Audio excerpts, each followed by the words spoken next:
Sveiki. Sveiki. Ar galėtumėt prisistatyti mums? Žinoma, mano vardas yra Andrius. Su bitė jau draugau labai seniai, esu ištikimus netgi bitės klientas ir bitė prie širdies, taip tariant. Supratau, Andriu, o kiek metų toksai klausimėlis? 31. 31. Gražus amžius. Ar galima būtų pasižiūrėti profiliukus? Prašau. Gerai, pasižiūrime kamerą. Ok, iš kitos pusės. Aha, pasižiūrime kamerą su šypsena. Ok. O dabar toksai klausimėlis. Visų pirma, kaip su patirtim filmavimuose, ar jos yra ir kiek jos yra, jeigu jos yra? Manau, ta patirtis visą laiką yra tobulinama, jos galima įgyti ir teko būti prieš tą draugę kamerą ne vieną kartą.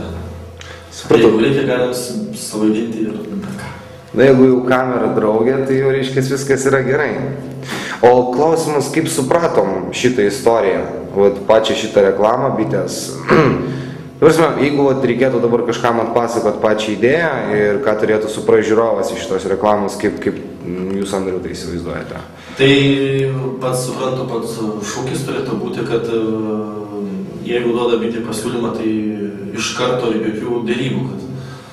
Bet aš dar turiu omeny tiesiog, jeigu atpasakot, reiškia, pačią istoriją, patį įvykį. Bet istorija, tai apie tą kažkokią tai šventinį vakarėlį, kai vienas panašus į mane solidus firmos vadovas išstoja į sceną ne laiku ir ne vietoj, bet norėdamas kažką galbūt parodyti. O gal jam kažko trūksta, žinai, bet... Ir kaip jį priima kolegos? Kolegos, kaip pasakyti, atvirai, manau, kalbėti ir pasakyti nelabai drįsta, bet kaip pasakyti, gal ne kaip priima, žinai, bet patylėti privalo, prašau patylėti. Supratau, jis naudoja savo, reiškia, padėtim. Tai žinoma. Tai. Eglutė skarota, eglutė žalia, meškutė gauruota, ją lanko šile.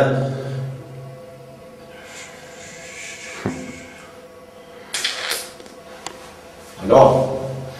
Eglutė skarota, eglutė žalia, meškutė gauruota, ją lanko šile.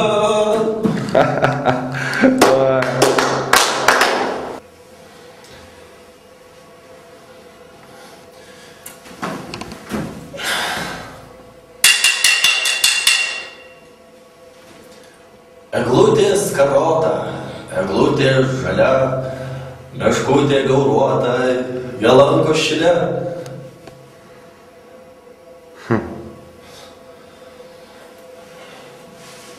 Dar.